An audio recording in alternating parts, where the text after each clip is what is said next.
The Pull Bag is the GCRN's place for everything you need in the comic book world. We focus on new and current comics, while also tackling a few back issues here and there. So join the entire GCRN crew and see what issues the hosts have with today's panels.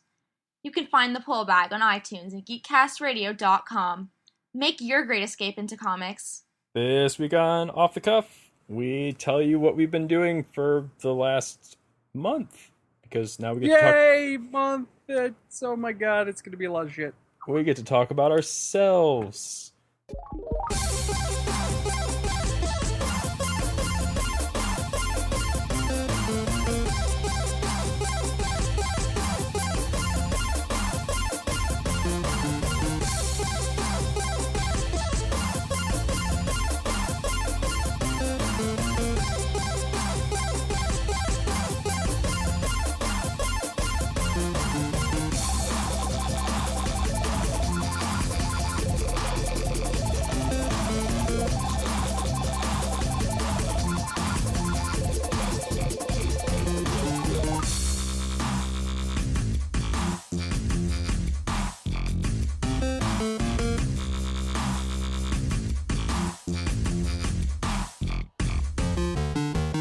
Oh, why do we have to go back through this again? Because we're here. If we would do this on a more consistent basis lately, I don't think you would be getting so hard listening to your voice. We've done it consecutively, like the last month. Why are you still getting hard? John, why? 'Cause your voice, it's so damn sexy. Okay. It soothes him and It does doesn't things soothe to him anything. that If anything, it makes some things more rough. Mike's voice just has that effect on his penis region. Okay, that's the last voice you heard was Art Danner. The man having problems in his pants is Chauncey Brown. Problems for you, maybe. It's only a problem if you don't agree with the rousing applause. I was gonna say the it's only a standing problem if ovation of you don't fix it. It's not a problem. And we have Joe Reed as Joe Stop Reed. pointing at me. The one hiding in the corner in stunned, awkward silence. Yeah, Me too. Oral Stop typo. pretending That's all I like you're gotta the say, innocent one. oral typo. That's all I Jeez. gotta say. Oh man. So who wants to go first Reed, with their... the brood of the podcast? I want Danner to go first because I want to hear about Deadpool. Okay, well, that's fine. Let's talk about Deadpool. I hear the Excellent. disc looks like a plate of pancakes. It does. It's That's fantastic. cool. So I've only put about 2 hours into Deadpool so far. Mm-hmm. It's okay. I would say as far as gameplay goes, it's kind of meh. As far as fan service goes, it's a beat 'em up. badass. It's awesome. I mean, if you're a comic book fan, a Marvel fan, if you're a Deadpool fan, pick up the game. You're going to enjoy it no matter what. That's what I was hoping for. The game did kind of spur a conversation between me and Liam, one of the guys that I converse often with on Facebook, who lives in the UK, because he was curious about the game. And I did say that, at some points I had a few frame rate drop issues, which were, it happened twice, and I will admit that I was downloading a bunch of stuff at the exact same time on my PlayStation. So that could have Not contributed. sure if that was it. But wait, That could have been a contributing factor, because I was downloading the new, which was a Virtue's Last Reward for the Vita at the time. were you downloading on the Vita or were you downloading it to your PlayStation for the Vita? To my PlayStation for the Vita. I thought it was like the 360 in that it suspended downloads while you played. I think it's only if you're online. It depends. Certain games it will, like Certain games single it player will, certain games, games it it'll won't. still download in the back. Oh. Yeah. Because Yeah, there's I've no never had a online game that components to did that. Deadpool, I'm pretty sure that it was downloading still. But regardless, those are few and far between. The biggest discussion that we got into today, which is going to lead to my rant for today, is how we as gamers, or we as fans, more so, let licensed games slide because of fan service over gameplay. Which I've noticed this is, especially with a lot of games. I mean, if the fan service is done properly, there's certain things that us as gamers, as hardcore gamers or casual gamers, we would never let those game mechanics slide in a different kind of game. Example. Now, like in say in Fallout 3, love the game, one of my favorite games, but I still think it's really, really crappy that game has the horrendous frame rate and drop-in texture issues that it has.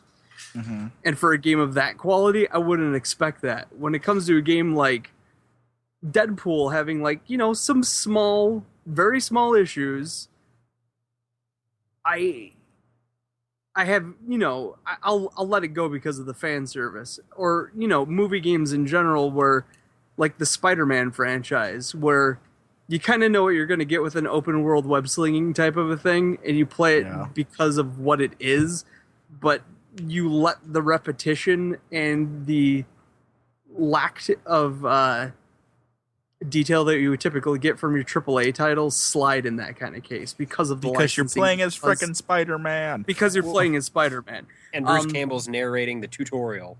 Yes. Oh god, I love that part. He goes away to eat a sandwich and comes back and he's actually... Don't try this at home. Your house isn't nearly tall enough. The certain licensed games I feel lately have ruined it for us because of the fact they've shown us how it can properly be done. I'm totally going after the Batman series for this because of the fact that they've shown us what a licensed game can be like with AAA standards. And I know when Mike asked me to compare Deadpool to a game earlier, when he texted me, asked me to compare it to Arkham Asylum and to Lollipop Chainsaw. Two completely different games. Two completely different games. Which, number one, I don't even have a basis to go off for Lollipop Chainsaw because I've never played the game. I have no idea how it plays. I will say that the one thing that in definite, like, complete hardcore comparison between Deadpool and Batman has probably one of the tightest fighting mechanics I've found in a game. I love the flow and how easy everything kind of combines together when you're fighting, and how everything just seems like the flow mechanics where everything just seems seamless with the combos, no matter kind of what you're doing as long as you time things correctly. Mm-hmm. I don't really get that in Deadpool. The fighting's not bad, but whatever stuff I like about the fighting automatically gets struck down by the camera positioning because the camera feels like it's slightly too close and it wobbles a little too much when you're controlling it. Can you adjust? I got to see if I can adjust the sensitivity because that's the one thing that seems to be bothering me right now is I will adjust the camera out of frame of when I'm fighting and it doesn't really stick with the action sometimes, and the camera for me has been a little bit of an issue. Well, like I said, most of the things I feel have been kind of like a nitpick for Deadpool because everything, like fan service wise, like I said, the couple hours I'm in so far are fantastic. The other thing that I will say about Deadpool is the fact that it's a mature rated game, a comic book game, and they very much so take advantage of it. So he kills the shit out of people. Oh, he kills the loving, good God. There's a sneak up combo that you can do where he sneaks up behind somebody and then you hit the button to do the sneak up combo. He turns, he breaks the third wall, he tells you to be quiet, and then he jumps over top, flips in front of him, pulls out his swords, cuts both their arms off, and then go, whoops, my bad, heads up, and then crosses the swords and then pops his head straight off. And I'm just like, badass!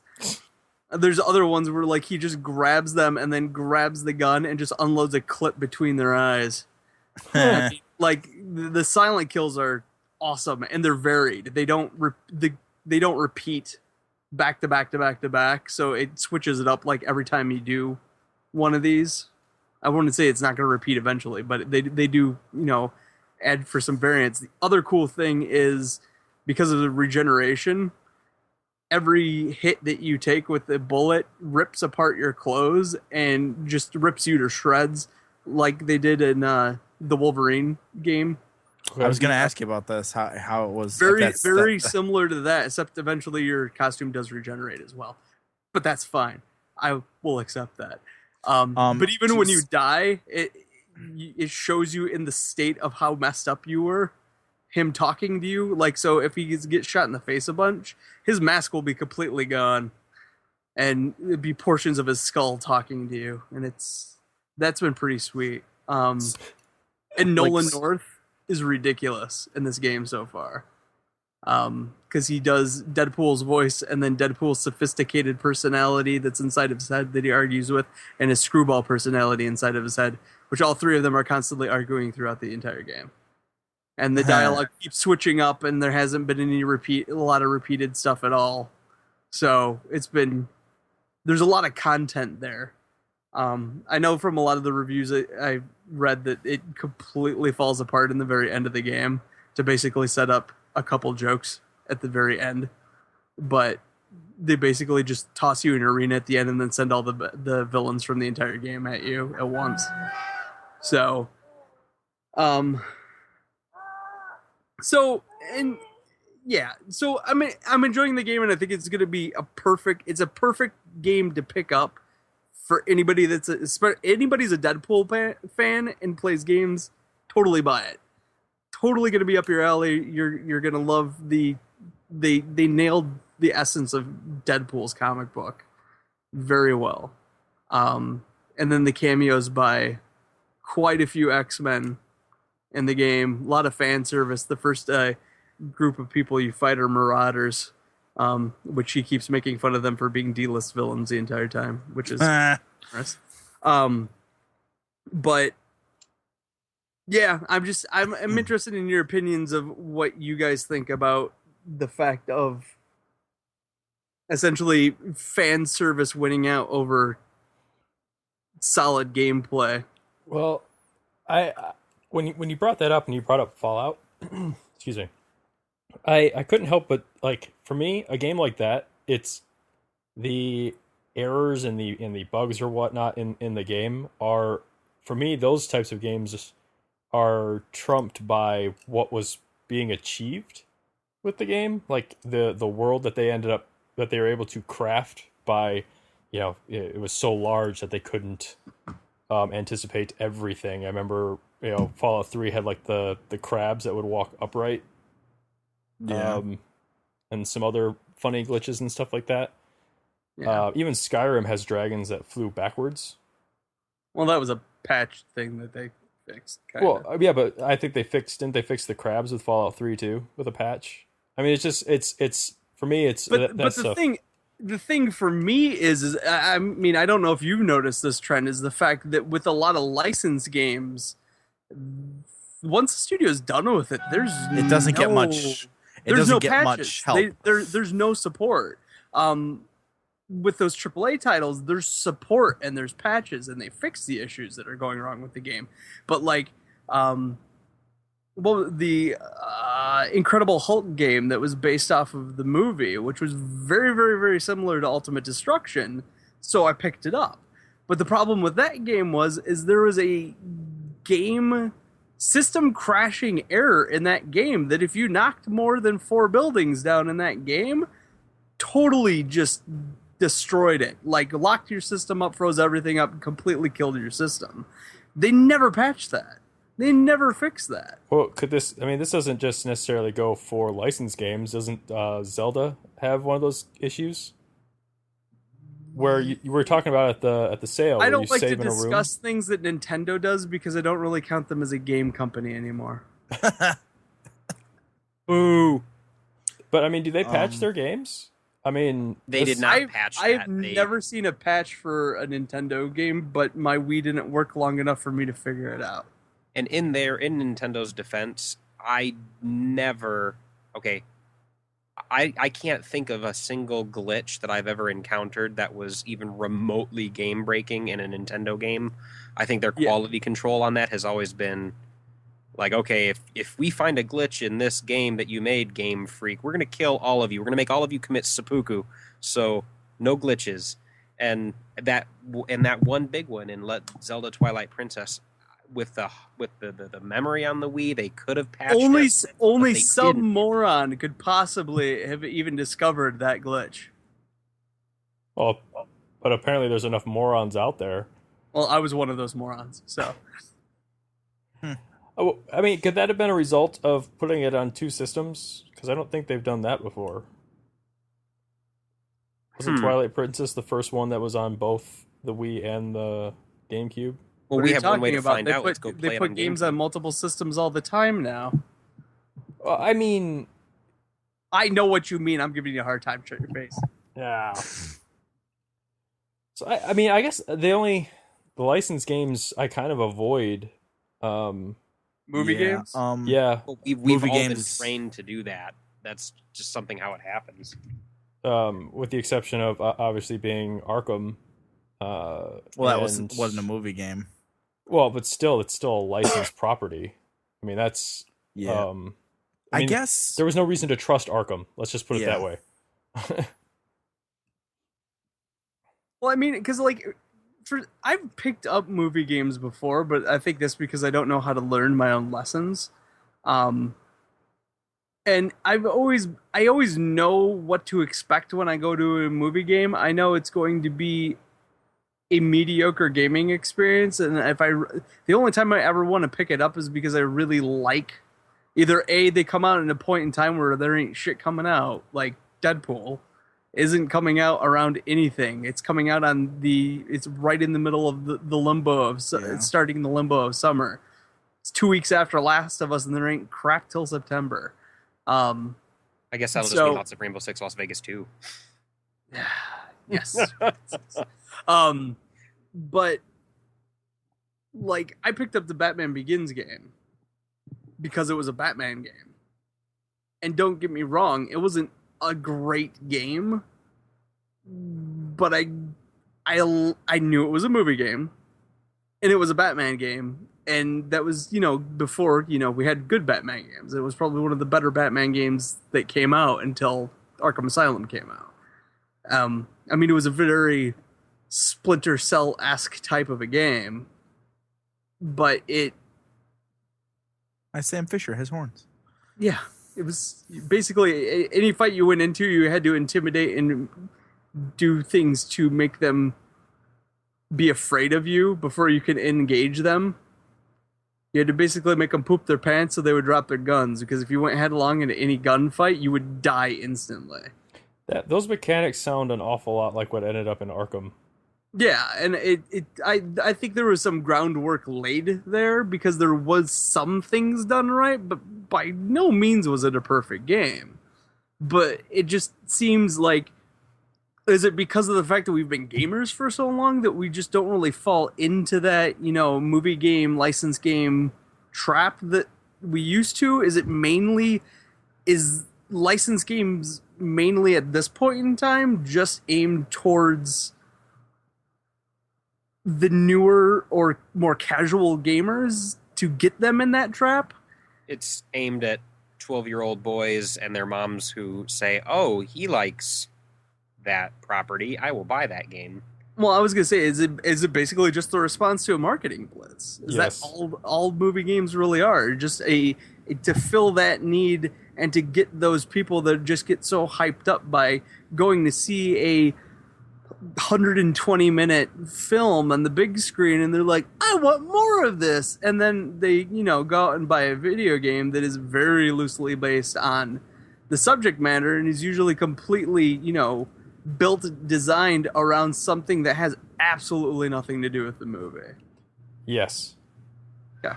I don't know. I feel like I know the Mad Max game that they showed off at the PlayStation 4 press conference. Oh my god, that was so depressing. That was, that was actually being made for the movie, and then the movie got postponed, but they're still going ahead with the game. I think they kind of changed directions with it.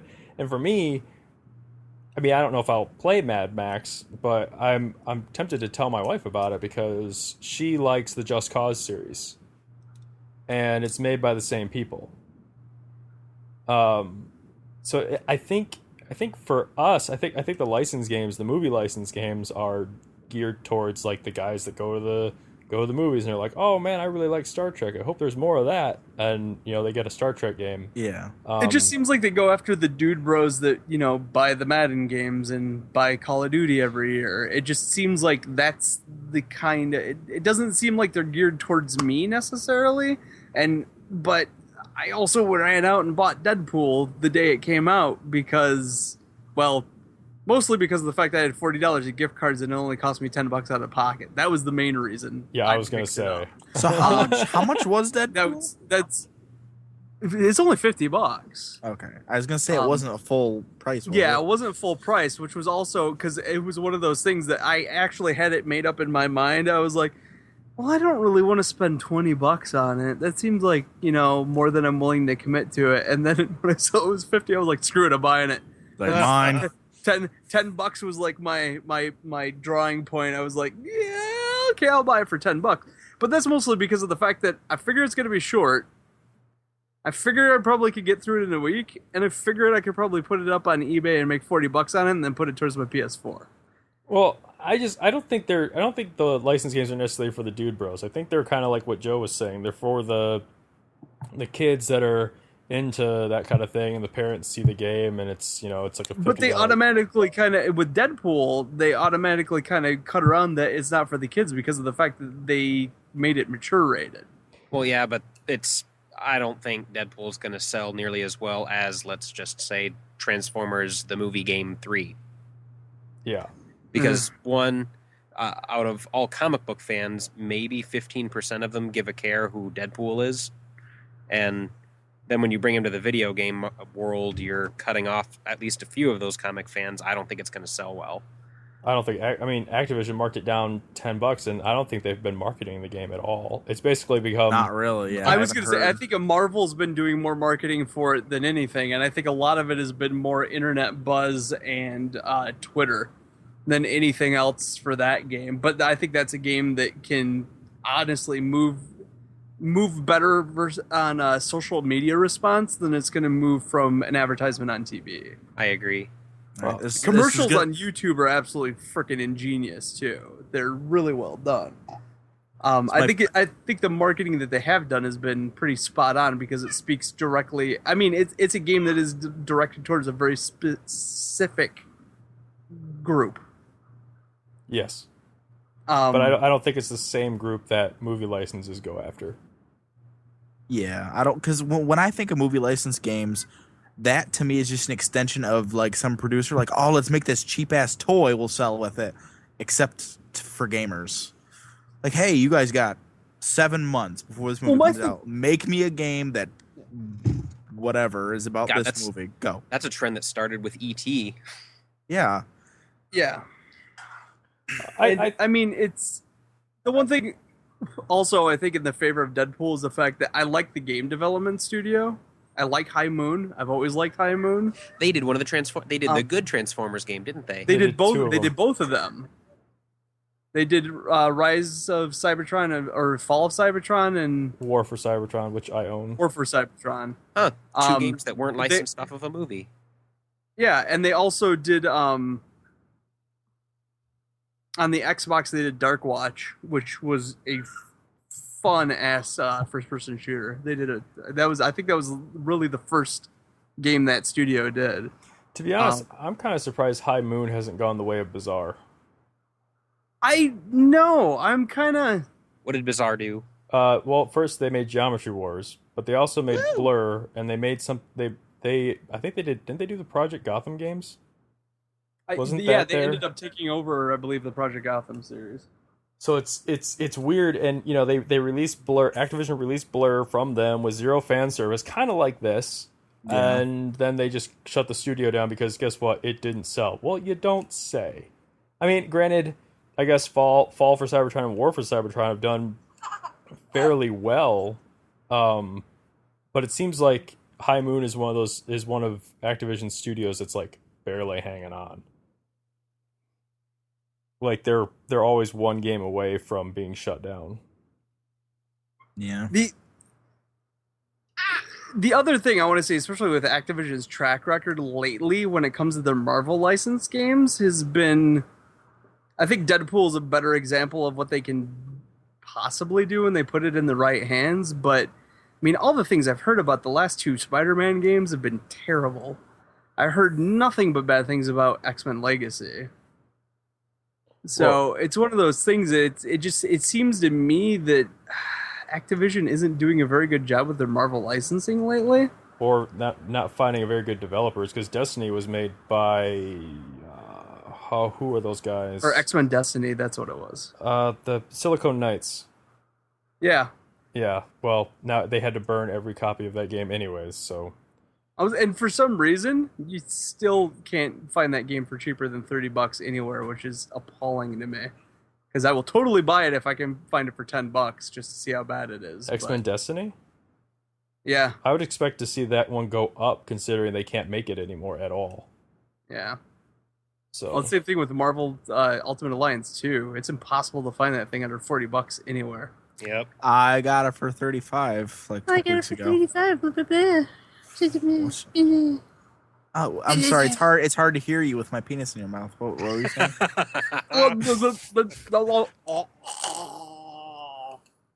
That's right. Your face is dumb. My face is dumb. You can't see my face from this angle. I think we Your should. face looks as dumb as Superman. Take that back. Nope, Okay. because it's pretty dumb. So, I think we should. I think we should actually save the movie license conversation. Like, I know we had like For some of another it. time. Yeah, but I think we could actually make that into a topic all its own. Oh yeah, I think so Yeah. too. Um, What good movie license games, bad movie license games. I guess I that could. could be I could. topic. Since my rant went a little long, I guess I could finish what I've been playing.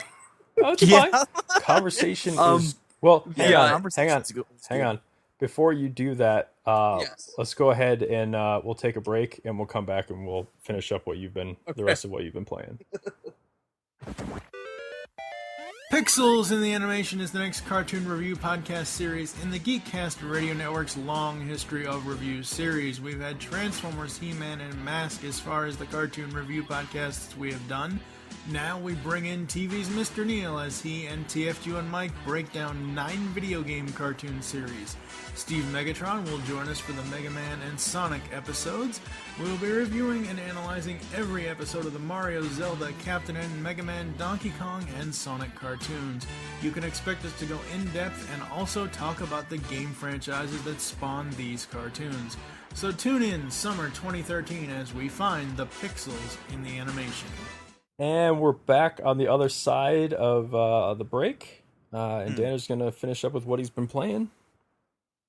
So I've also been playing Last of Us, which I haven't put very much time into. I know, I'm sure Mike will go off a little bit more than I will about it. I don't think I think 3 hours in isn't enough for me to formulate an opinion, but I will say that I don't think I'm nearly as impressed with it as all the reviewers seem to be. I will agree with you on that. And that's all I'm going to say about it. Like I said, I want to put more time into it before I really hammer down how I feel I have about one it. question about it. Yes, Is the opening as awe-inspiring, amazing as everybody says it is? Yes. the opening's fantastic. The opening's I've great. heard that, like, with the exception of maybe Dead Space 2, it's one of the, and like Infinite and stuff like that, that it's probably within the top like 5 openings in the last like couple of years. I would put it on very much on par with the opening of Infinite. Okay. I think it was a little more emotionally draining than the opening. It's really a 1-2 punch to the nuts. Yeah, I don't To think- me, at least that's how I took it. I thought it did the things that it does in the opening that I found very impressive is it gets you connected with your main character very quickly. So it's like the first 5 minutes of Up. Yes. Yes. Yes, completely. The That only is the best way for me to compare it to anything. Yes. what's weird is I don't have kids, obviously, but it almost made me cry. Like I had, like, there were there were, you know, tears in my eyes. If I'd blinked, they would have been down my cheeks. But it was quite, it was crazy. I think I don't know, I'm like 6 or 7 hours in. My save says I'm about 50% of the way through the game. Um, I'm I'm really enjoying the game. But I do agree with Danner is that I don't think it's. I mean, granted, I haven't read any one of these reviews. I've just seen the scores of like 10 out of 10, 9 out of 10, blah blah blah. I don't know. I've read a few of the reviews, and it's one of them was I read Polygons because it was the worst scored review that I've seen so far, and I was curious to see what their issues were with it. So I read that one, and I listened to Sessler's review, and there was like two other ones that I read also, and like a lot of them said that yes, it wasn't a perfect game, but I think it was more so the overarching experience and story and the combination of everything is what they were talking about, and that's why I have a hard time judging it with only being 3 hours into it. I don't feel like I've experienced enough of what's going on in the game to truly discern how great or epic or not epic this game is. But I mean, I'm enjoying it, but I also get that. How do I want to put it? The Requiem for a Dream feeling with it, where it's like I really want to sit down and play it, but I need to be in. I have to be in the right frame of mind and be willing to be emotionally drained in order to sit down and play it, because it's not a happy game. It is not a happy-go-lucky game. It is a constant worst case scenario, kind of on the edge of your seat type of a game, where you never have enough bullets, you never have enough resources, and you have to be very, very smart and patient. Now, in that game, the way I'm playing it. Okay. You could be playing it a completely different way. I'm not discounting that you can't go balls ass crazy and just go around just wrecking crap constantly. That's not the way that's not the way I'm approaching the game. Okay, well now I guess this is where it comes down, because you know you said you're constantly worried about your ammo and your crafting supplies, and I one of the things I've enjoyed about the game is outside of like the opening tutorial phase, I didn't fire my gun for about 5 to 6 hours in the game. And I was very disappointed when the game forced me to do it, because I just felt like, you've done such a good job so far. You couldn't have found another way to do this. And I'm honestly wondering, I kind of want to go and load up Uncharted to check something, because I feel like they addressed something. They tried to address a lot of the criticisms of the Uncharted series with Last of Us, which is, in Uncharted, we've talked about before, you basically walk into an arena and you're locked into it until you kill everybody. Yeah. And I feel like with The Last of Us, when I walk into an arena, because the arenas still exist, but I feel like if I know the way out, I can get out of there without killing anybody. And I've done that a couple times where I've just gone I've stealthed around at least 5 guys, and made it to the exit of the arena and gotten out without having to engage anybody, stealth kill or otherwise, which I really appreciate, because, like I said, I didn't pull my gun for about 5 or 6 hours, and so by the time the game started pushing my buttons and I was banging my head against the wall trying to be stealthy, figure out the stealth puzzle and attack it that way, be smart about it, don't use your gun. I feel like by the time I got fed up with it and just started using my gun, I've had plenty of ammo. Because I sometimes I feel like I'm barreling forward, but I'm always sneaking around and checking drawers and stuff like that. And I guess that's one of the things that kind of annoys me about the game, is there aren't enough lootable objects. So if there is loot, it's just out and about. That was kind of annoying to me too, because there feels like there's so many places in that game where there should be spots to loot. Yeah. And I can't tell you how many desks I've gone up to and was like, oh, sweet, I can open the drawer. Oh, but there's nothing in here. There's never anything in here. Or the one desk you can't loot, but the one right next to it you can. Like, Yeah. what? And the looting seems very like, I don't know. I think the looting thing is ruined for me because of the fact that you could open like everything in Fallout Well, I'm wondering how and much look of it, at everything. I wonder how much it has to do with your difficulty setting. Like maybe if you're playing on easy, you open up a drawer and they always have something in it. But I don't know about you, Danner, because I don't know if we've actually talked about this. Are you playing on hard? No, you are. Yeah, I'm playing on normal. Yeah, I'm playing on hard. I mean, and I have actually seen that screen once where it's like, if you want to, you can always turn the difficulty setting down, so you can stop banging your head against the wall. And I didn't do it, but for some reason the game decided to throw ammo on the ground magically. Probably It felt guilty for you. It did. I don't know. For me, this is another one of those games because we're at the end of the generation where it's a lot easier to point out what it's doing wrong or what isn't good about it than it is to talk about what is good about it. And for me, I don't know why, but I've been ragging on the AI in this game like crazy. I think it's I don't know. As a person who's not paying attention to the game at all, that's the thing that I've heard too, is people crapping on the AI. Like, I don't understand. I've heard stupid things like you can be stealthily hiding. Yep. And then your partner, whatever her name is, Ellie, Yeah. will come. She's not hiding. She's just walking.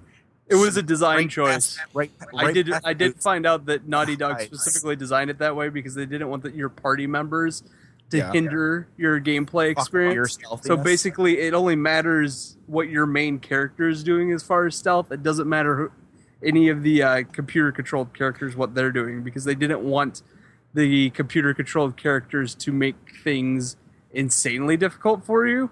So Now, make that them being look like they're hiding. said, I would hope that I would love to see a Game Plus mode on, which I know there's a Game Plus mode on the game. There's 4 of them. Yeah, but I would love to see one where they screw that up for you. Well, I it's would just love for I would me- love to see them make it more difficult for you, and that they have the AI of the game pay attention to where everybody is in your party. And I'm kind of hoping that there's a patch or an update or something that Either make your partner smarter or make them smarter. So you can't exactly. That just 'Cause seems that I would wouldn't break mind it for me. seeing your partners screwing everything up for you. I mean, that might Well- deter some people, but I wouldn't mind seeing a Game Plus mode like that on there. Well, for me, it does two. One thing is it does two things. One, it's actually allowed me to make it through the game. And the flip side of that is, it's allowed me to make it through the game because it snaps me out of being in the game. Because like Shanzi brought up, the AI gets a little out of control. I don't know, Danner, have you been in the school yet?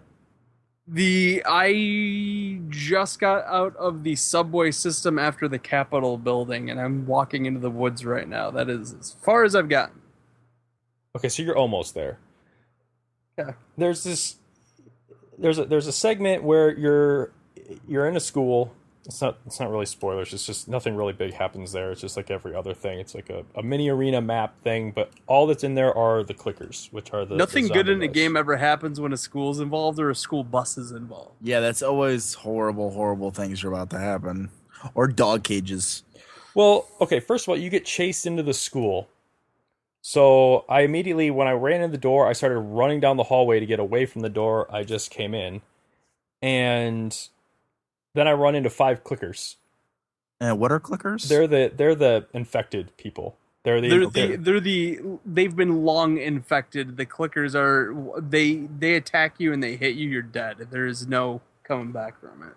well, What do they look? Do they still just look like people that are They have fucked up? fungus on their face. Mm. They don't look like normal people. Yeah, there's an upgrade you can get so you can kill them. But it takes So you upgrade, you like level up almost. yes. But Okay. so I went running down the hallway and I ran into 5 clickers and I died immediately. And I was like, well, what the hell? So then I realized that it took me like 4 or 5 times to realize that I don't have to run down the hallway because nothing's going to come through the door behind me. So I kind of started stealthing my way down, and I'm like, okay, I got to figure out where everybody is. I got to figure out where all the enemies are so I can recognize their patterns. Meanwhile, I've got Ellie. I'm walking around in a crouched position. I've got Ellie running side to side, knocking over bottles, kicking, running up in front of me, getting in the way of the AI, the enemy AI. So they have to they sit there and just bump into each other like they're grinding on a dance floor. And I'm just like, wow, okay, any tension you just built up, you threw out the window. Because I'm watching 2 computer-controlled characters get it on in the middle of my screen. And Why didn't they just have her be crouched behind you and that be her behavior script? And sometimes they do that. But even then, that ends up being really funny. When we were at the Geek Garage sale, I was talking about with somebody about another area where I was trying to be stealthy, but this time you're not fighting against clickers, you're fighting against regular humans. And there was an air conditioning unit, and it was myself and 3 other people in my party at this time. And I'm crouched behind this air conditioning unit. They're all crouched right behind me. It was like a freaking Congo line behind this thing. And I waited for the AI to get halfway past the air conditioner, and then I vaulted over top of the air conditioner. And then 3 other people vaulted over it after me, while this guy was still walking past the air conditioner.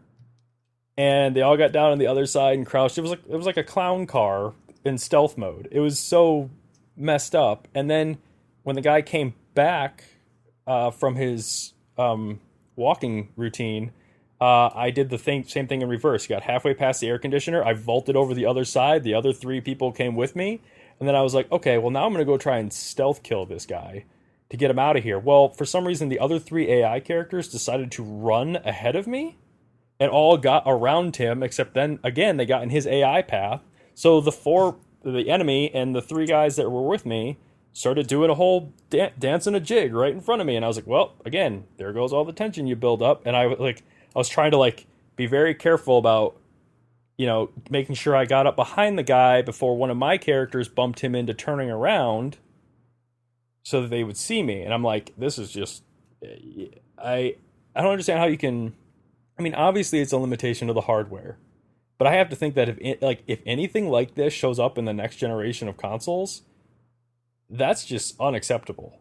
I understand that you went for, your AI trade-off was for enemy scripting and clearly it all went to visuals.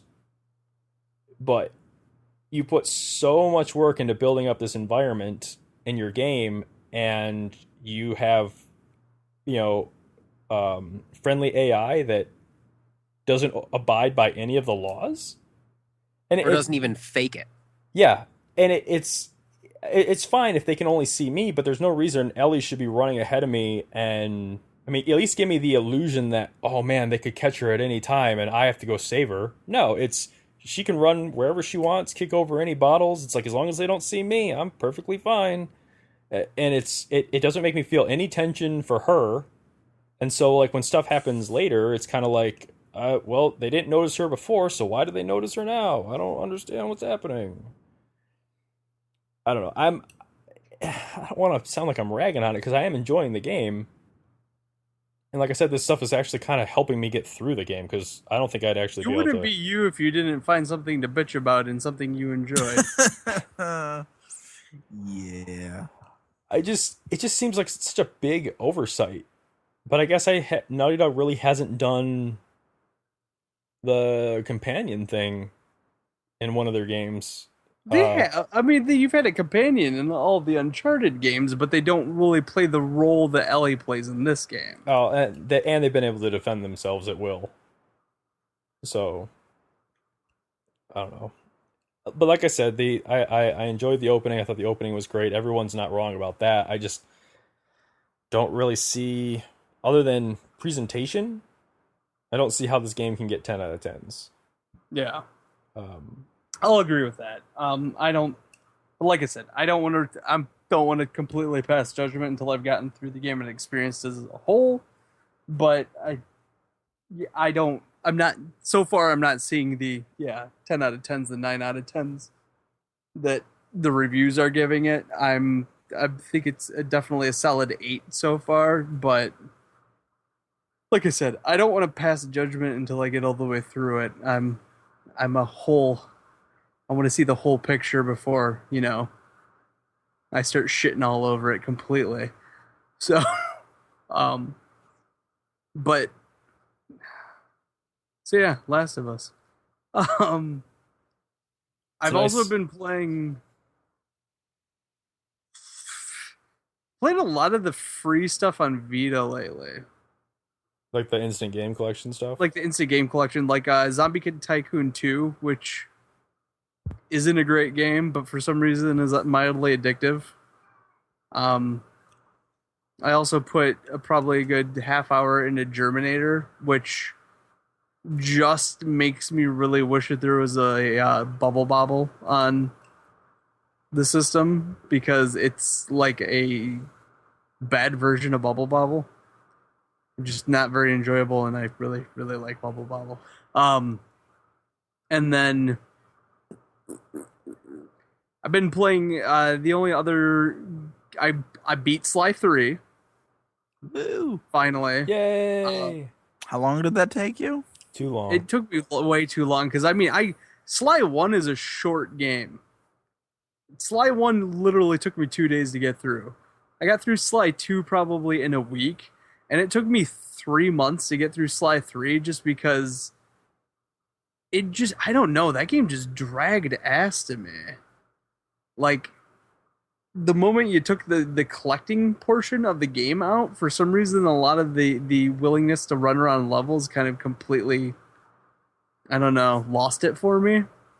I guess I've always kind of liked collecting things in games. I don't know. I'm that guy that seems to like fetch quests. I don't have a good reason for it, but I do. But for some reason that game just like the pirate ship level was just dreadfully painful for me to get through. Yes.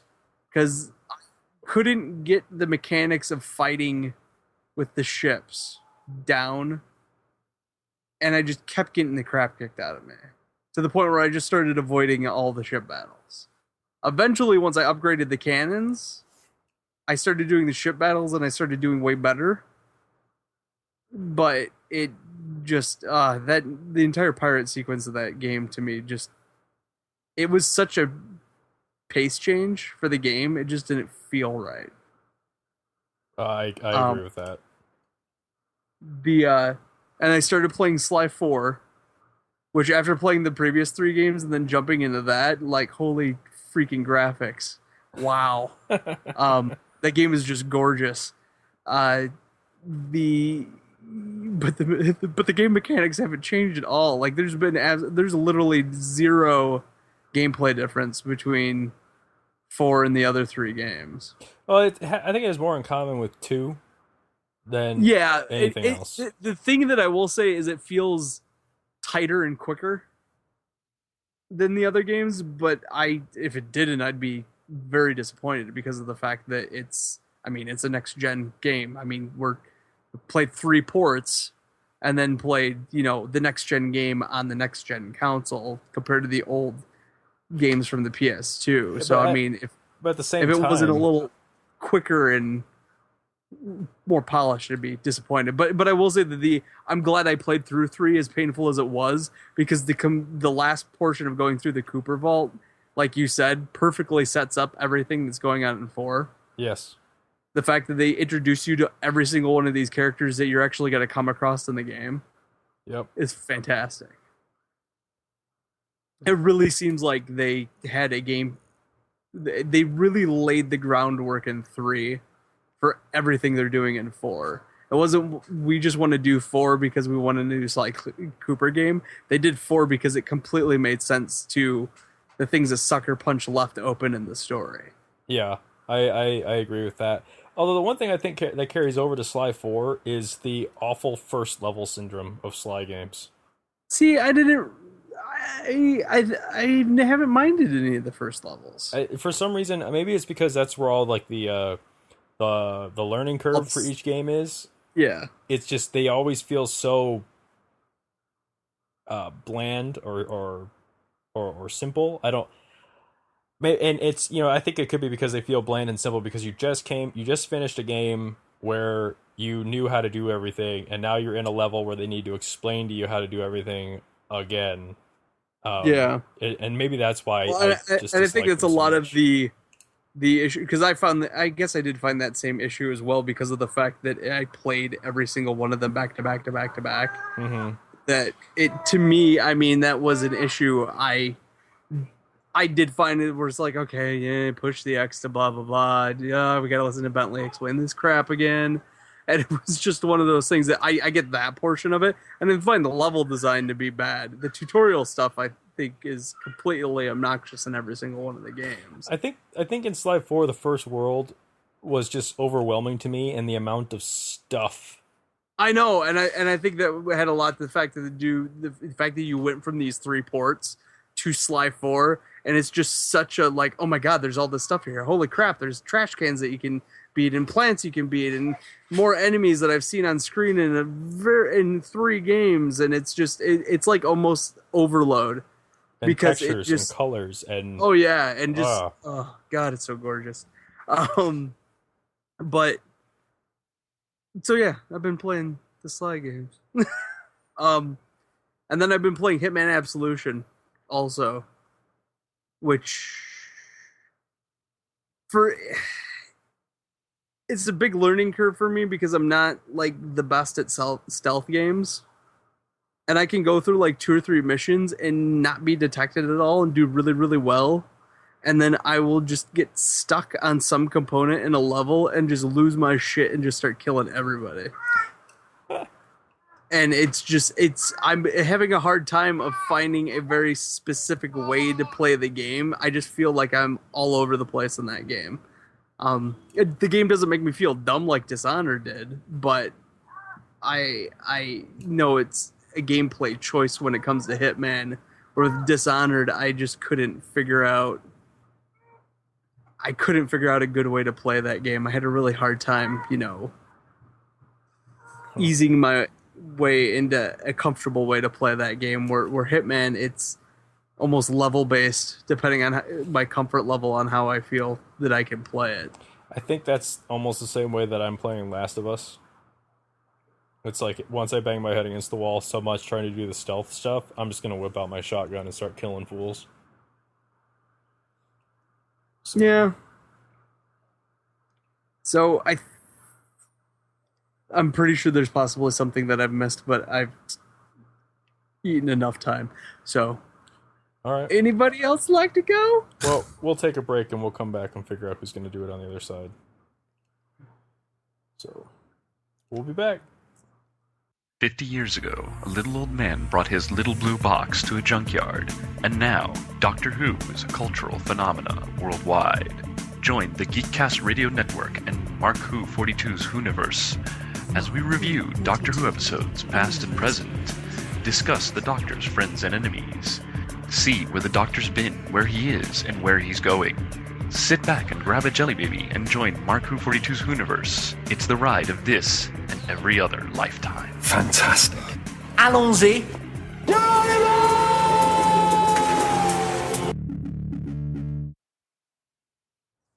And we're back on the other side, and again we have Joe Reed as himself.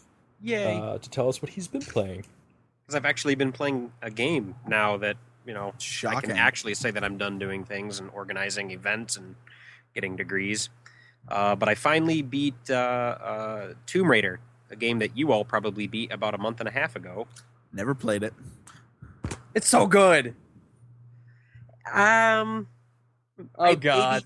No, it's not bad. It's certainly not bad, and I think I just maybe put too much time between. Joe's stamp of it's okay. A lot of games get the stamp of but this is on the high end of so I'm cool with that. But I think the only reason I'm going is because I think I put too much time between getting to the end of the game, and then I put it down and did stuff and walked away from it and did other things and played other games, and then that I came back to it to beat it. I maybe lost something in that, but no, Tomb Raider was a little bit of all right. I mean, I probably missed 90% of the cool references and and fan service type nods because I've never played a Tomb Raider for more than 10 minutes before. But it was fun. I like building the character like that, and I don't know. I want to say if it was disappointing or not that all of these little tutorials and character development things that you got in the beginning you never had to do again, like hunting or eating. But I can't say I wasn't. I was looking forward to hunting, so I'm kind of glad I never had to do it again. Hunting is a Clearly, lot you've never- better when you have an M16. Yeah. Well, I the was gonna say, thing that I was clearly most you're not impressed- excited about hunting. No. Big Game Hunter 2013. No, thank you.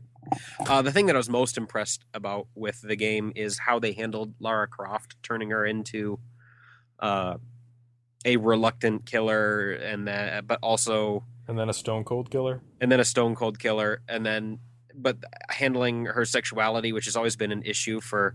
I don't know. I think the game was created back in the day as Boobs. porn for 13-year-olds. And how they handled that by not making her so They much a sex dialed object. it back to a point where it just wasn't even distracting or even an issue. Yep.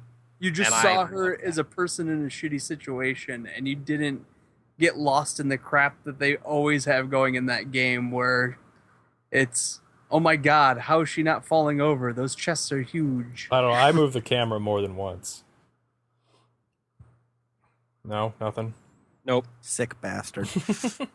I had too much respect for her as a person, as a character. It was weird.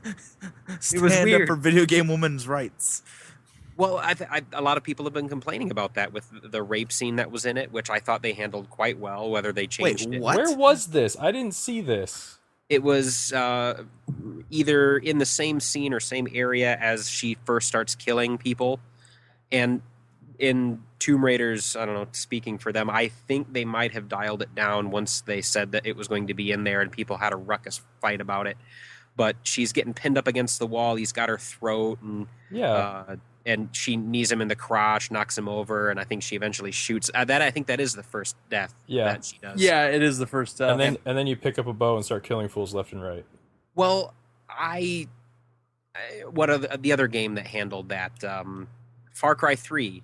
I don't want to do this. I don't want to kill this guy. And then you kill the guy, and then Murder after Machine. that it happens. Yeah. But I think Lara, on several occasions, for perhaps 45 minutes to an hour of game time, is saying, ugh, or she's making comments about it or brains on me. sounds that she doesn't like to do what she's doing. So I'm even going to stand up for that. Because I didn't kill anybody after that first death for a while anyway. Didn't have to, as you were still stealthing at that point. But I bought that descent. I think once you kill 2 or 3 fools and your life depends on it, it probably does get easy when you're in that kind of Heart of Darkness mode of. Oh, I bought it all. I just Yeah. didn't buy the whole I didn't get the whole descent thing because for me it was like flipping a switch. It was, oh, you just shot a guy, okay, and then the next thing I know, there's like 3 guys, and I was trying to be stealthy, and the first one of them saw me, and then they all started coming out with me with guns, so I started killing everyone with my bow. I was like, okay, well, I guess this is over with. And after that, the only time I heard her talk about it, but it was so weird because it was after I had mowed down more guys than I could count.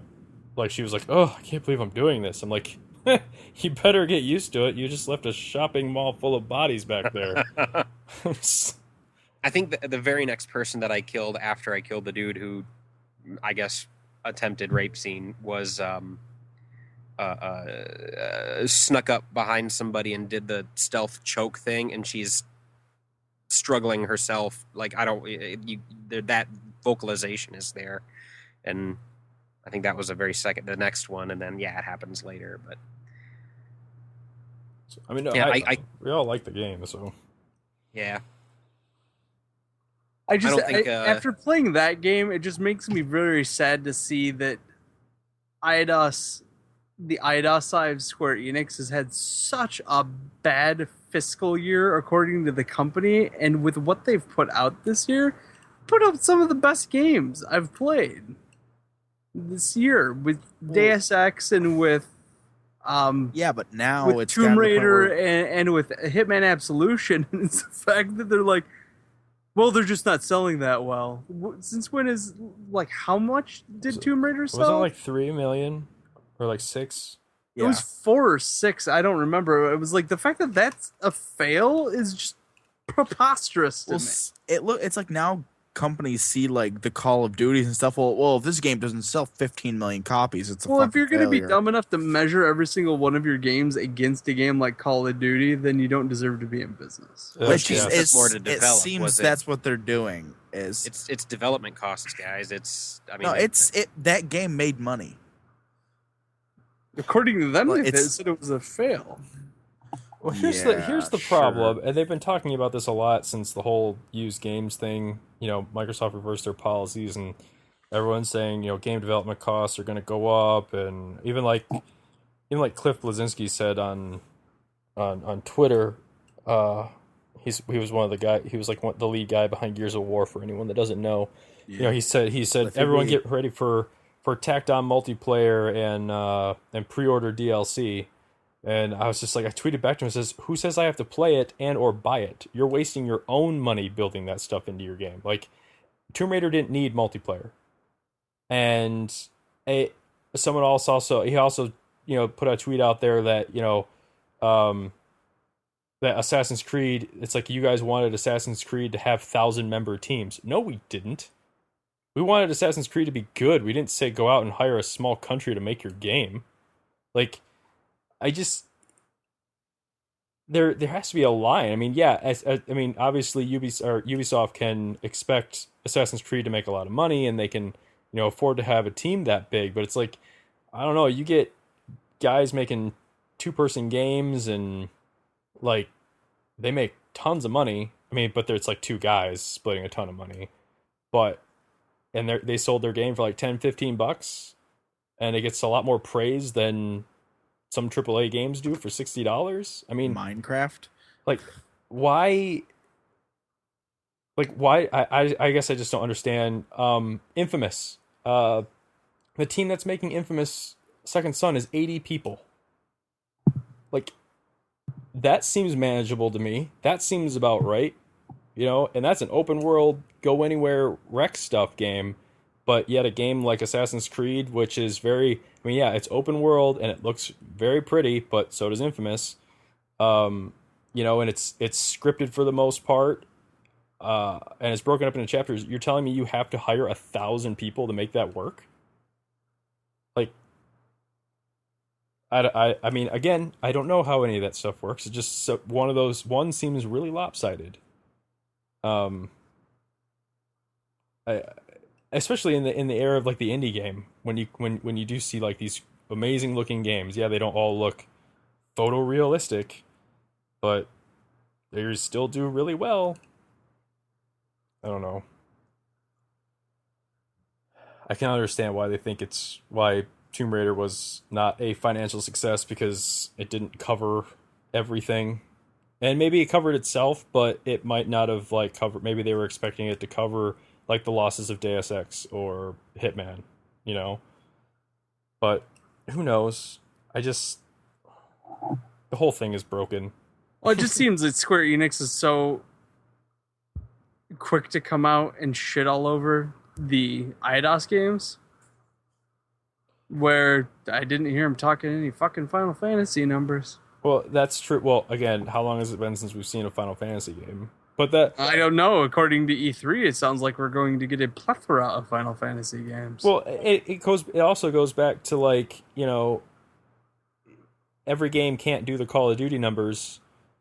It goes back to what we were talking about with like Bizarre just getting cut from Activision. I mean, Activision's a publisher that will just can a studio if it doesn't meet its requirements. But then again, Activision put Blur out there to die. I mean, Yeah. they released it against another racing game, didn't give it any marketing, and just canned the entire studio.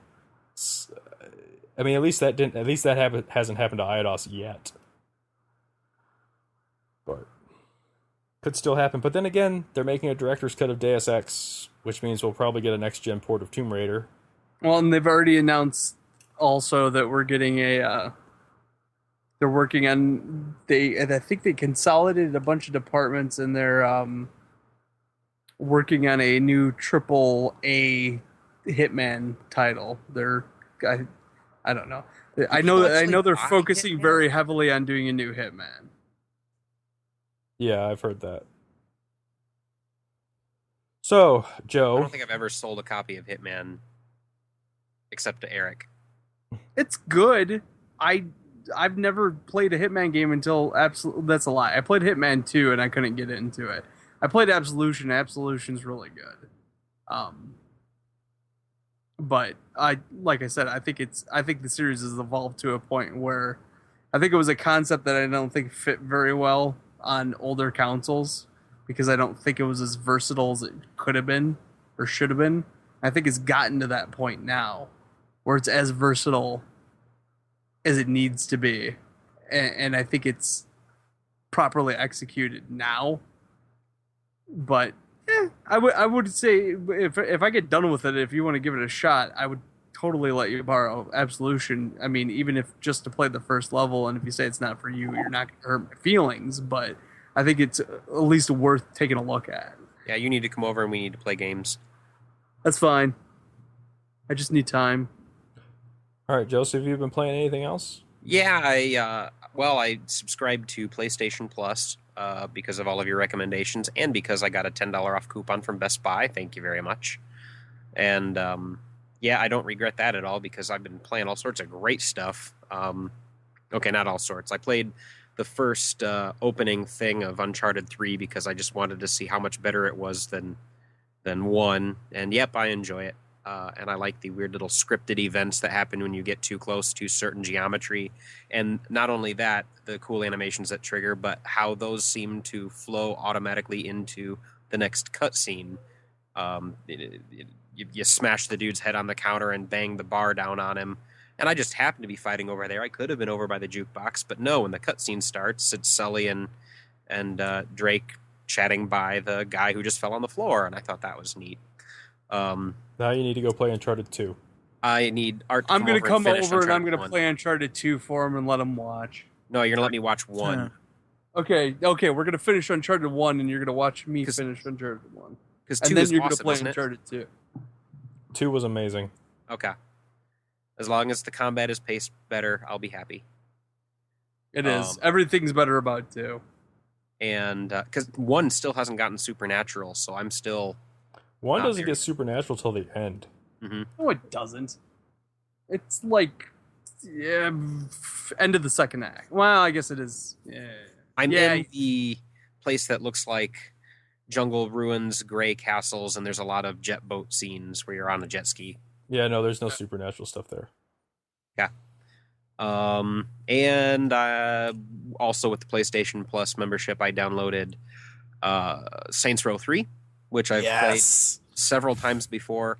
I do not like this game because I want it to be Grand Theft Auto. I don't care for the bonkers, and I care even less for the bonkers storyline. I mean, Grand Theft Auto, you have a choice. You can either go play a story that takes itself relatively seriously, or you can go bonkers and kill cops and barricade yourself in a corner and 6-star it for a while. But Saints Row kind of begs you to play it crazy, and I can't get into it. But I'm very excited to play some co-op, though. So as soon as somebody downloads that and wants to teach me how to go connect online with you, I would love to go hang around. As I find something on my system that I can live without, I will do that. I have it, and I've been playing. Well, I played it once by myself, and I had the exact same thing that you did, Joe. I was kind of like, okay. Joe, I will give you a hint. If you go onto their if you link your game to their website, mm-hmm. people who have uploaded character creations, you can download anybody's, right?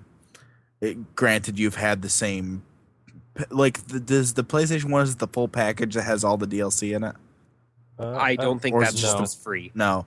Well, you can download characters, and if they have the pieces to make the outfits, it'll pop on. If they don't, it don't. But right now, I'm rolling around as a dude that looks just like Deadpool, and it makes complete sense with how crazy shit is. And I've because I've already played through and I've gotten almost all the achievements, so I'm just playing through for S's and G's. So I have infinite ammo and can't die, everything unlocked in it, and it's just really, really fun. Yeah, Allie's having fun with it. And she's one of the reasons. She's playing it on the 360, and that's when it went up on the instant game collection. I was like, I'll download it and give it a shot. But like I said, I tried it, and I was kind of like, okay. I mean, yeah, it's cool, but then I did a little co-op with Jason, and it was like a lot better because Jason's really good at causing mayhem. And then I just got to sit back and shoot people. Like, he's really good at stirring up a hornet's nest, and I don't really like to do that stuff. So it made it a lot easier playing with somebody that liked to do that stuff. So then I had something to do. Is it are the co-op missions, are they typically story mode, or it's story? It's like if you're playing through your story and there's just another person there. That's awesome. You can do anything in the game. You can play single player. You can play it co-op. That's kind of what Grand Theft has been missing, but I can understand how that would make the story difficult too. Well, I'm still waiting for them to announce 3-player co-op with Grand Theft Auto 5. Right, I'm still waiting for that too, and probably won't happen. Yeah, if I know. you all promise to buy that game and play 3-player co-op with me, I would buy that game at launch. I'm not planning on it, but that would make me do it. If they announce, I have it pre-ordered. If they announce 3-player co-op, I will buy it. If it does not have 3-player co-op, that shit's just gonna sit on a shelf. I have no desire to play a Grand Theft Auto. Oh, I'll definitely play it, but that's a difference to me getting it immediately and me waiting. I'm gonna do what I do two. every single time a Grand Theft Auto game comes out. I'm going to swear up and down that I'm not going to purchase it, and then the day it comes out, I'm going to buy it. Because that's what happens every freaking time. I'm like, I'm not going to buy it. I don't like Grand Theft Auto games. I don't like them. And then the day it comes out, well, I guess I got $60. I'll go pick it up. Well, see, that puts me in a bind, because if you get it, I'm going to get it. There's no guarantee. As of right is there now, 2-player co-op? No. There's as of no right co-op. now, since I picked up Deadpool, as far as I'm concerned, until the PS4 is paid off, I'm not buying any more games. Yeah, I'm pretty much right there with you, except I think might pick up Muramasa Rebirth for the Vita next Friday. Yeah. I'm still debating if I want to get State of Decay. Might pick that up too. Especially that's 2-player, isn't it? Or is it single player only? I think it's single player only. We'll have to find out. If it's 2-player, I'll pick it up. I think I heard something like they wanted to make co-op, but it got cut because like time constrictions and stuff. So, Joe, Saints Row 3. You don't really you're not digging it yet? No. Yeah, it's just I sorry, Sean, I know you like it, but I feel too old to enjoy the titties and fart joke humor of the game and the dildo humor. Dude, dildo humor is hysterical. It might be funnier when you're there narrating what you're doing and I'm watching and like helping you back up shooting. Joe, Yeah. don't play Deadpool then. Yeah, you won't enjoy Deadpool. Don't play Deadpool. Are you been playing anything else, Joe? I don't think so. Still coming down from the Geek sale, but I fully intend on playing a lot of things. I have to finish Ico, Shadow of the Colossus, and I'd like to do Hard Rain. Is that what it's called? Heavy Rain. Heavy Rain. Hard Rain, same thing. Whatever. Yeah, but that was hard to play as a daddy, and I imagine Last of Us would probably be the same for me. So there will be lots of games this summer now that I'm done organizing a giant 20-person garage sale. For now. I'm going to give myself to the middle of July. All right. Shanzi, what have you been playing? Let's see. I've been playing... Me and Dev have been playing through Ultimate Vault Hunter mode on Borderlands 2. Oh, that's still a game? Yeah. Screw you guys. Just maxed out our characters at level 61. The game is infinitely harder. It's insanely hard. I don't see how people can play through it single player. The only thing it's a lot more fun though. It adds such a challenge. The only thing that bums me out now is that even if I wanted to get on and play and have you guys drag me through, like the second, the third playthrough, everything's going to be scaled to your level. So I would literally be dragged through. Oh yeah, you would not be doing any damage. So I'm just kind of like, well, screw it. That's why you shouldn't have never stopped, man. I stopped because I got too irritated with the game. I mean, I turned on my 360 today and downloaded like the newest content Yeah. and stuff, but I'm And just like, I haven't played it yet. I'm waiting to play it. Because I don't want to play it by myself. So me and Dev are gonna play through it. But I've heard amazing things. I've heard this is to this set of DLCs what Nox was to the last ones. well, great. It only took them 4 and a lot of lost goodwill. Well, whatever. I played them all. Been playing a lot of that. I've been playing a lot of Battlefield, getting ready for Battlefield 4. Hey, I like Battlefield. Shut up, bitch. I My pre-ordered his copy copy. of Battlefield 4 is pre-ordered. Yep. Which is funny that we're all gonna be playing Battlefield 4 together. When I see what I think I'm gonna do is I think I'm gonna like hipster out of it, and after buying, be like, oh, this is boring. I'm not gonna play it anymore. Probably. Just because you You're gonna guys go were back there. to Call of Duty. You're gonna play Call of Duty Ghosts. No. I'm sorry. I have. I'm making what a little next I've generation watched- promise to myself that I will not buy another Call of Duty game. They do not interest me anymore. It's I might like if it comes on Redbox, rent it just to play through the story because I actually like playing through stories of those games. Even if the story is horrible, I find enjoyment in playing through it. But like after a week of playing online, I'm just like, well, I hate all these people. yeah, it's like it's like oh, this is shitty. I've been playing that, but playing more of XCOM. That game is still so good. I've downloaded that too because that was Yeah. free on PlayStation Plus. And have you played it yet? Nope. Because you suck. Yep. I downloaded it as well, and I have not played it. You both suck then. It's I a looked really at it, fun. didn't download it. It's a fun game. You guys can actually, since you guys both got it on PlayStation, you can actually play against each other. I don't want to play against him. I want to play with him. You can't play with them, so suck it up. Well, I guess I'm not playing that game. Oh, God. He's very anti-confrontation. Bullshit. Like, I just don't want Danner to have something else to lord over my head when he kicks my ass. why? I rarely This is a game I think you would be actually very, very good at. Maybe. Because it is not about, if you try to rush in and do stuff, you'll get your ass kicked every time. Oh, then it is not my game. I Yeah, you will get your ass. Yeah, that's what I'm saying. It's like Danner will suck. I just want to interject something here real quick because I've been I was holding on to this when Joe went and I forgot to bring it up. PlayStation Plus. I'm not sure. I'm wondering if Joe and Danner might feel this way. Maybe Danner more than Joe because Joe's new to the whole thing. But for me, like I really like PlayStation Plus. I love the instant game collection.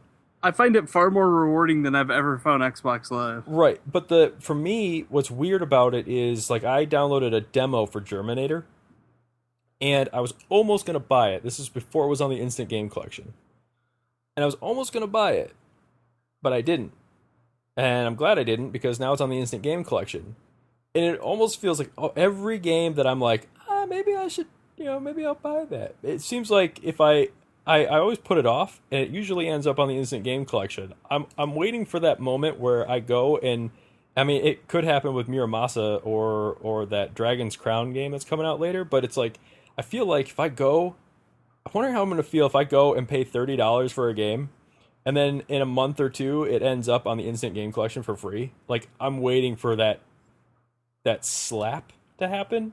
I've had that happen to me already. Does it? I mean, how does it? I bought Deus Ex when the Square Enix sale was going on last month for $8. Okay. And then 3 weeks later, it's on Instant Game Collection, and I was like, well, shit, and I haven't even played it yet. I was like, come on. But And Oh no, that was not like your $8. Yeah, I was gonna say. I That's know, and $8. it was one of those, if I would have spent the full $20 about it, I probably would have been a little upset. But I spent $8 on it. I still got a really good price on it, and even if I lose PlayStation Plus, the game's still mine. Exactly. Yeah, and that's still a great game. I'm just I was just like, it's weird. Like I haven't really bought a game because I'm always like, oh, maybe it'll just end up on Instant Game Collection. Like I'm like, I know I'm eventually my hand's gonna get bit by that whole thing, but it's just like I don't buy games ever, so when they come up for free, it's like, hey, all right, that's a present for me. And on the off chance that, oh, I'm going to buy Grand Theft, this isn't going to happen. I'm going to buy Grand Theft Auto 5, and then in a year and a half, it'll be free on PlayStation Plus. I paid the $50-$60 for the convenience of playing it a year ahead of that. Well, yeah, that's different. I think Yep. like if it ends up like a year, if it's a year later, yeah, you paid like $60 to play it, right when it came out, which is fine. I'm just like, If I haven't played $25 for a game, I'm probably not ever going to play it unless somebody gives it to me for free. so, but I'm just like I said, I'm just waiting for it to come back around and bite me in the head. It hasn't happened yet, but it will eventually. So, but I just want to see what you guys thought. All right, Shanzi, sorry for hijacking you there. XCOM. No, it's okay. XCOM it's because once you beat the game, you can start over a new mode, and it basically can randomize the stats of both your guys and when you first get them, and the bad guys. And the maps are never the same. Like, even say if I'm going to the map and the object is to kill all the aliens in it on this particular one. Say I quit, back out, and because I messed it up, and I wanted to like go back to a save before I start. If I load right back into the game, the map's completely different. So you're never playing the exact same scenario twice. And it could vary up the types of enemies. So it never gets old. Plus, it's a really great game because you don't need to hear what's going on because it's a turn-based strategy game. You don't have to pay super crazy attention to it. XCOM is real-time strategy? Or I'm sorry, it's turn-based strategy. Okay, then that solves the problem. I'm not going to download that. Yeah. So it's kind of like I could put like on a podcast or something and not pay crazy amounts of attention to it. Sounds like it's a turn-based strategy game mixed with like the roguelikes, like FTL and some other stuff like that, where it's you go and then once you die, it's everything's randomly generated. Kinda. Like some missions will things will definitely happen. But I've really enjoyed it. It was one of those games like I wasn't sure about, and then I picked because I'm like, I haven't played a game like this in a very long time, so I did it. And and after doing it, I was very happy. I'm also looking forward to the other XCOM game that's coming out. The Bureau. Yes. The Bureau, yeah. Which is they're linked only by they're pulling from the same source material. On the title. Well, no, some of the base aliens are exactly the same. They're the same little dudes. But other than that, it's different. Plus, that game kind of reminded me of a first-person Mass Effect when I've seen videos for it. Because like when you're doing your orders, you have like a little gizmo on your arm, almost like a Pip-Boy. You look down and you issue orders to your guys. It almost does like that freeze thing that it does in Mass Effect when you're giving orders. So, that's what I was like, which I thought was really, really cool. Been playing a lot of silly phone games and stuff like that. Candy Crush like crazy. Hell yeah, Candy Crush. Oh yeah, man! I'm waiting on tickets. People got to give me tickets so I can unlock the next area. Because I refuse to pay money in this game. I could do that right now. Yeah, buddy. And I'm so tempted to play State of Decay. It's like I was telling Mike. I think it's like 1,600 space points, and I already have like 1,000 just floating around on my system, so it wouldn't be a huge commitment really. And it kind of looks like, Dan, have you seen anything about it? No, I haven't seen anything State about of Decay. State of Decay. It's a third-person survival game. Okay. It kind of looks like a little bit like DayZ, but you have to like manage. You're like micromanaging stuff. You're like survivors that you have, where they're going, where they're looting stuff, where your fortifications, where your building is, your like all of this shit.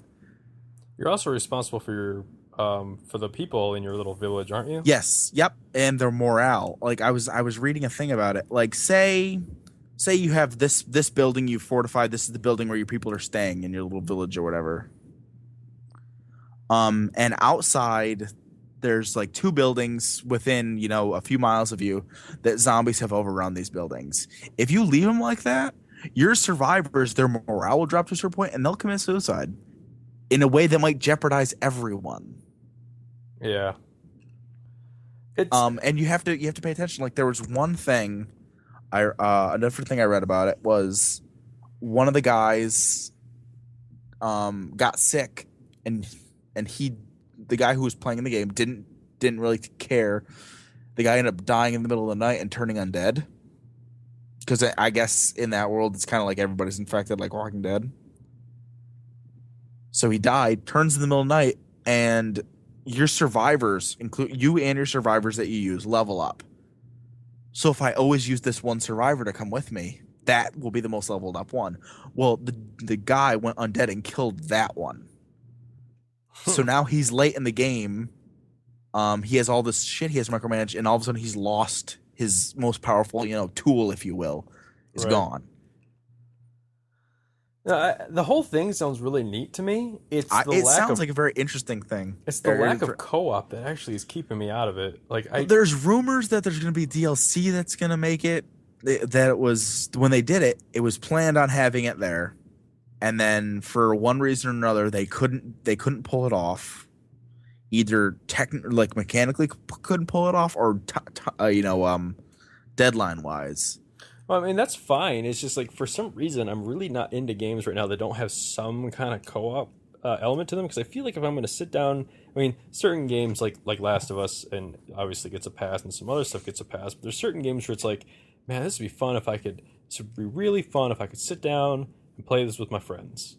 Well, see, that's why I almost wish I had a good enough computer that I could play DayZ, because that seems like one of those games I would love to go play that with friends. Right. That seems like a game I could really get into. And then when I saw the state of the game, I'm like, oh yes. And then it was, I think the first time I heard about it was a while ago, and at that point were planning on having multiplayer. So it's kind of like, ooh, I'm gonna wait and see what this does. But this looks freaking sick. It just seems like that'd be a cool thing to do. Like, hey, like almost like an open world Left 4 Dead, right? But third person. I'd play that. Just as long as there's no craziness, right, Joe? Well, as long as there's not any 3-foot-long purple dildos, yeah. What about 2.5 feet? That's still a little big. Yeah. I don't know. It seems much more realistic. I was gonna say that's like ballparking it right there. All right. But, yeah, there's that. Playing a little bit of Kerbal Space Program. Oh, you are, huh? A little bit. How's that going for you? Technically I've made it to the moon. Oh, wow. Oh yeah, okay, let me put it this way. I've hit the moon. Like, it exploded. I want to play that game so bad, but it doesn't run on anything I have. You can, if it runs on my laptop, it'll run on anything you have. No, Yes. I don't think it will. I already tried. Adjust the settings. You can get. I already did that on too. A lot of things. Really? Still? Yeah. It wouldn't even the menu crashed it. Well, not even run on Jenny's computer? Nope. That is weird. Okay. Because it does not take a lot to run that game in base settings at all. You've accomplished more in that game than I have. I gave up when it. Well, I was trying to play with the trackpad instead of playing with a mouse, which was my first mistake. But yeah, I couldn't. Yeah, definitely did that. I plug in a USB mouse when I play it. That's a good game. Like, from like, I got like an hour to kill. I don't really want to get into playing a console game, so I'll just pop that in. But it's so fun. Like, it gets to the point where I try to screw around, or like I learned how to like EVA out of the capsule when it's in space. And I've learned they don't take fall damage, the dudes. You can drop them from really high. Yeah, There's a they only die that- from explosions, don't they? bounce, yeah. Or if they drowned. Okay. How do you drown in a spacesuit? Well, I don't know if it's drowning. Like your capsule has to hit the water. Maybe that's still technically an explosion. Oh, okay. If your capsule hits the water, it definitely the glitches are really funny. Like there was once I was staging my rocket and my parachute shot out at the same time. So start going like this death spiral because the parachute was slowing down one half of the rocket, while the engines I was using, it was like once they're on, they're on. You can't turn them off. They're just going. And I've definitely started trying to make. I'm still just using like the demo version because I haven't justified putting money into it yet. I don't play it enough for that. I'm downloading the demo now on my downstairs computer because at least this one has a graphics card. Yeah. The regular version of it though, I've watched videos stuff has so much crazy shit they've added to it now. Well, those are mods too. A lot of that is. Well, no, I mean even the base game. Oh, okay. Like, the space planes, helicopters, shuttles, all those pieces are regular game. Because if the mods become good enough, they actually incorporate it and put it into a real patch for the game. Okay. Which it just looks so cool. But that's definitely a fun game. I don't know, I haven't been playing too much else. Like I said, a lot of Borderlands recently, and I've been farming again, so just got a Hellfire 61. I'm so happy. Sounds hot. It is hot, but you couldn't handle it, bitch. Oh, couldn't. All right. Well, we can take a break, and we'll come back on the other side, and I'll talk a little bit about what I've been doing, and then we can wrap it up for the week. Coming to Grand Rapids, Michigan on September 21st and 22nd is GrandCon Gaming and Comics Convention, presented by Celebration Cinemas. Join us in playing or chatting it up with fellow enthusiasts in a community that understands your passions. Get lost in the adventure of your favorite role-playing game. Admire costumes and art from vendors and attendees. Meet the creators behind your favorite mainstream and independent games and comic books. Check out unpublished games and sneak peek at things to come. You can get all this and more at GrandCon. For more information, please visit www.grand-con.com. All right, we're back on the other side, and myself, what have I been doing? Besides reading a whole bunch of this, that, and the other thing about, the PlayStation 4, the Xbox One, and all this other stuff. Well, like we said earlier, I have been playing Last of Us. I did talk about that already, but the one thing I didn't bring up, kind of like what Danner said, how he has to be in the right mood for it. I'm kind of right there with him. I'm having the Uncharted 3 problem where I want to play the game, and I know I should play the game, but then I always think of like 5 other things I could possibly be doing. And then I go and do one of those things, and even once it's done, I've probably moved on to doing something else, and then something else, and then I just don't play the game. But when I do sit down and play it, I actually play it for about 4 or 5 hours straight. So, which would mean I've only played the game twice since I've gotten it. Let's see. Did download XCOM, like we said. Haven't played that. Saints Row. It's like your new version of buying games and not opening them. At least I didn't pay for these ones. As if that makes it better. I've just been, actually what I've been doing is just going through and trying to add all the PlayStation 4 titles that I want to my Amazon wish list, so I can remember which ones to actually pick up and which ones not to pick up. Allie and I went and pre-ordered her PlayStation 4, but we're not entirely sure if that's a launch one or not, because even though Best Buy online says that I can order a launch console and pick it up on the day of release, they can't tell me if my pre-order in the store is a launch version. So we're kind of bummed about that, but at least I'll end up with, I don't know, 800 points for it. So that'll be a nice, pretty reward zone point. We're also planning on we're hoping that the digital infrastructure works the same on the PlayStation 4 as it does on the PlayStation 3, which is where if my tag is on her system, then she can play any digital copy of a game that I've downloaded. Because that will save us a ton of money, especially when it comes to like games like Assassin's Creed or like Destiny. The first game we're going to try it out on though is Assassin's Creed 4 because I want to play that and so does she. So we're going to snag that one digitally and see if she can't download it and play it on her system as well. Which will end, like I said, the 2 copies of every game and us spending $120 on a single game. I don't know. I've been seeing a lot of movies, but we don't want to talk about that on this show. So I've been playing around with my Vita a little more, at least turning it on once a week now. I did download the pinball game, which has been fun. I just wish it had the pinball machine that was on Windows XP. It's got a pack that's got my favorite pinball machine in it, but I'm just not willing to spend the money yet to buy it. Because it's got Mars. It's got Attack from Mars on there. For some reason, that makes me think of Mars Attacks, the movie. Yeah, I was just thinking that too. I almost misspoke and said Mars Attacks, but You know, let's just go off the rails here for a second. I will ditch my spot in favor of talking about the Geek Garage sale. Hey!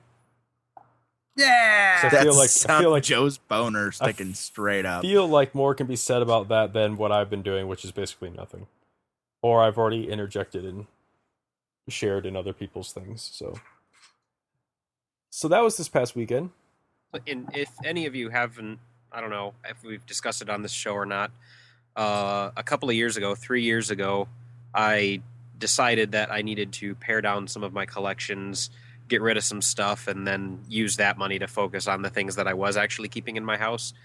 And so I started piling up stuff and thought, hey, this could be something that we all get in on. So I call Art and I call friend over here, friend over there, and organize a small group of us. They came over to my driveway and my garage, and we set up a garage sale, but it didn't have baby clothes, but it had a whole bunch of action figures, movie stuff, all the sorts of nerd stuff that we were doing. Had fun. Some of the local comic and video game retailers came and said, this is really cool. Do you want to do this in our parking lot? And the rest is history. 3 years later, we're taking over the parking lot of a local comic book store looking like a gypsy camp, selling awesome stuff. Hiding from the sun, you frickin' nerds. Like a shanty town. I'm still I saw it was like a burnt. Tent city over there. I did not burn. I burned. didn't Because burn he either, has 'cause no I hide in the he has corner. no soul, so therefore he does not burn. So no, I Love you. actually had, despite having to leave early on the second day, I actually had a really good time. Definitely covered my expenses to come out this time, unlike last time. Thanks to Joe and Jenny putting me up for the night again. Woo! I didn't go and this time I was actually not. I didn't go and look at what the other vendors were selling as much as I did last time, mainly because I was trying to make sure that I kept my money to myself. Because sometimes it can devolve into like a incestuous situation. Oh, it often does. Where everyone's just trading with each other. You're selling stuff to each other just so you can buy something from this guy. And Yes. Nope. Um, I was gonna say so Tim, you Tim seems you to both be just end up notorious. switching camps and taking each other's stuff home. for me though, I and this is kind of silly considering everything that was going on, but for me it was actually just it's neat to when someone shows up and like the end of the first day when I wish I could remember people's names. Sorry guys. When they were going through Danner's toy bin and we were just calling out parts When Yeah. Gavin and his wife and me were going through. Yeah, that was Yeah, fun. that's always fun. It's like, oh, this part, this little obscure part, what does this go to? And then Well, everyone's I like, love I pick something out and I go, I have no idea what this is too, and then I just go to every single booth down the line to make a game out of it and find out how far down the line will I get before somebody will know what this is. Somebody goes, "Oh, that's the elbow joint to the 1981 Megatron." Or Joe with the, yeah, that's a slag sword. I was like, fantastic. yeah, and That then you is have, what I wanted to know. and then you have to figure out how much to sell the parts for. Oh, I was being very generous. Yeah, you gave away that slag sword. I mean, I not literally. sold it but for like figuratively. $1. Which apparently People is wrong. needed parts. That is the spirit of the geek sale. I want stuff out of my house. You did it right. I know I did it right. You've said multiple times how impressed you were with. Well, let's see. How- Let's see. Danner did it right and came out with half as much as Joe. So did Joe Yeah. do it right or did Joe do it wrong? Joe had better stuff to sell. Yep. I admitted when I walked in this time that I didn't really have much. You know, I just usually just bring some You stuff. know what I and- feel bad about though? Hmm. I sold my copy of Dishonored for $25. And I told Andy that I sold it for $25, and he looks at me and he goes, "You know that's new for 30 now, right?" And I was like, "Oh my god, I just GameStopped it." He's like, "Yeah, you totally did." I was like, I feel a You little evil I feel bastard. dirty now.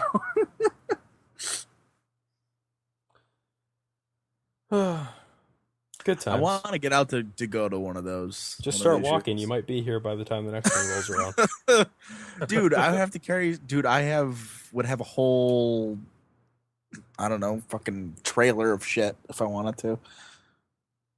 My whole line of Halo Mega Blocks. Those might sell. Oh, don't worry, nobody will buy those. Oh, thanks. All I kept thinking was I should have brought the Star Wars Legos that I left at home, and then I was like, no, I'm glad I didn't bring those because You did pretty well on selling the Legos. yeah. Well, like I said, I only made $130, but I only sold like 3 things, so it worked out. So, but like I just go out there just to hang out with imagine everybody. going there and being like, "How much for this?" And the person goes, "Oh, that's great sentimental value." After all, I'm not selling this. No, nope, not selling I was this. excited because for once I came back with 2 empty bins, and that's never happened before. I noticed this time there were significantly less boxes filling up the back of my Honda Element. Yay! That was cool. This sale made a difference. As opposed to the last one. Like the one last year, all I did was get wiped out of my posters. That was the only thing I sold the entire time. I sold a few little items here and there, but So I didn't really have a whole lot of space. Eliminate space in my attic that time. So any ballpark ideas to when the next one might be, Joe? I am thinking about the second or third week of August. And I'm kind of also going to start putting the feelers out there to perhaps find a place to move us indoors. But So you I got to don't find die. some place to do it for free. Or Because dirt I'm- cheap.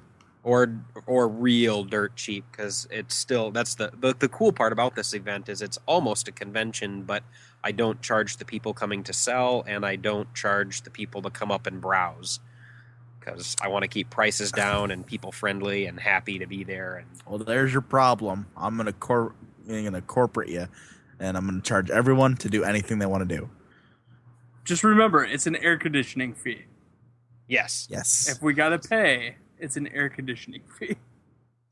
Nice. Just make sure the building actually has air conditioning. And that it's always on. All right. Well, anyone else have anything they want to add at the end? No? Going once? Twice? All right. Boner fart. All right. If you want to get in touch with us, you can comment on our parent site at geekcastradio.com or send emails to us at feedback@geekcastradio.com. Just put off the cuff in the subject line and they'll make sure it gets to us. You can find myself, Michael Powers, on Twitter, Xbox Live, and the PlayStation Network at Booth Ninja 81. Danner? You can find me on Twitter at ArtDanner. You can also find me on PSN at X51 the Machine Man. All right. Chauncey? I've been Shanzi Brown. You can find me on Xbox Live at Weapon87, or you can find me on Twitter at Shanzi Brown. Joe? I'm on the PlayStation Network at VVIldfire405. I gotta find the right way to say that because it just doesn't make any sense. And you can also message me at the Geek Stuff Garage Sale on Facebook. But Geek Stuff Garage Sale on Facebook. You'll find me there, and I would love to hear from at least one of you so that I know that there's somebody out there not just downloading the program, but actually listening. That would be awesome. The guy next to us was listening to our show. Yep. Awesome. Yep. I was sad for him. Have you nothing better You can also get a hold of Joe on Twitter via me at Geek Garage Sale on Twitter. Someday I'll learn how to use Twitter. It's not okay. They made me do it. It is not that hard. He doesn't have a smartphone. So, Danner, you want to close this out? How are you a geek? I hate technology. I don't know. I think I did done that. I did see something, Joe. I almost picked up. I want to sell you just for your video game collection. An original in the case. It was used, but Grand Theft Auto. The first one? Mm-hmm. Wow. Yep. PC? Yes. I can't remember. Oh, that was an awesome game. It might have been because it was PC and then they ported it to PlayStation, right? I think so.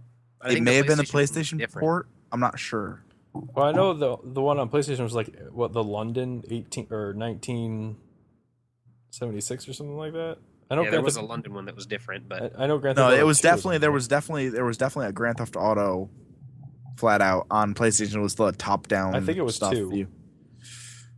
I don't know. This was definitely not 2. This is definitely Grand Theft Auto. You know what? We'll find out about it and we'll talk about it next week. Yes, maybe if we remember. We won't.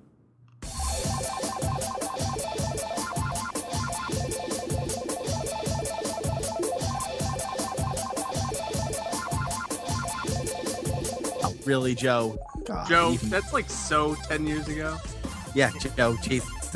That's okay. As always, he is Joe, and he still uses that shit. That's all right. If we're keeping with the theme of Microsoft, then that is back in style. Well, I was gonna say, I guess if we're sticking with his cell phone technology, I guess it's appropriate. You guys gotta stay in the front room and watch Darkwing Duck. Or maybe we can ask them what their opinions are on Go this. to the front room. They're watching Darkwing Duck? On what? Yeah. On DVD. Oh, okay. I thought you were going to say it was on Netflix. It was like, oh, fuck this podcast. Yeah, I know. Podcast over. Done. This week's Off the Cuff was postponed due to Darkwing Duck. Fantastic. All right. You guys ready? Yup. Do I sound okay? Yes. Sexy. Okay. You sound rock hard, sir.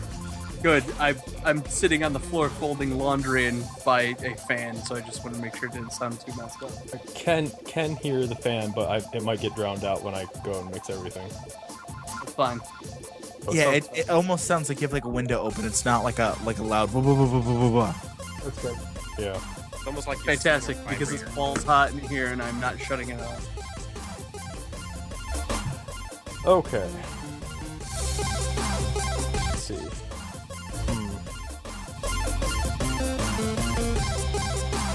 Does that mean I can take a poop? If you really want to, you can go ahead. I will be back. This is gonna be another message on Facebook, guys. I can't get off the porcelain It throne. just exploded all over the Just toilet. exploded again. And I was the one who went and ate burritos tonight. See, now ever since I saw your thing on Facebook, God, I want Moe's. Just to go. It was just to the Coke. and it was a new Mo. The weird thing is that there's a new Moe's that just opened by us, and there was already one just like maybe half a mile further down the road. Yeah. And the new one that opened up is like so much better than the old one. Because they got the freestyle machine and then they got like a salsa bar in there also. Yeah, and that's how the one's next is by me. That freestyle machine is amazing.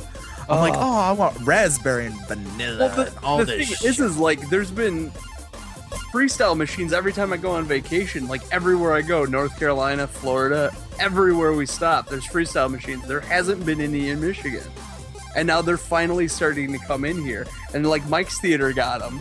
We got him And 2 then- years ago. It's like 2 years ago, and now Moe's just got one, and every single one of the Myers over here just got freestyle machines also within the last month. The reason why they're down south is because that's where Coke's from.